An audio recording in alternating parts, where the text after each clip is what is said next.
¿el fenómeno de las sombras errantes es actual y todavía sucede?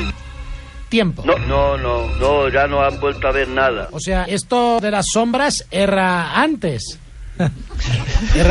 De sombras errantes era antes.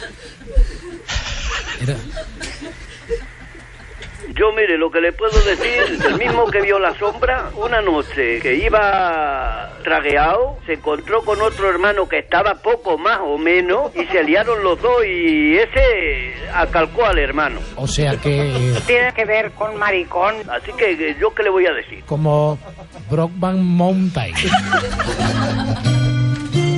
Claro. Mira, nena.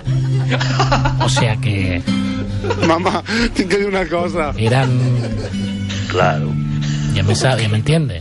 Sí, ya, ellos bebían. Soy maricón. Bebían mucho. Y se liaron los dos hermanos y le tocó al pequeño, le dio con una piedra en la cabeza y allí lo dejó tendido. ¿Ha muerto? Precisamente estaba yo en el ayuntamiento, esperando a la juez que vino a hacer levantamiento, porque a lo primero nos parecía de que era ¿Un hijo gay? un accidente, pero luego no, porque luego él se escapó y lo prendieron la Guardia Civil en un pinal y estuvo en la cárcel. O sea, lo enculó y luego lo mató.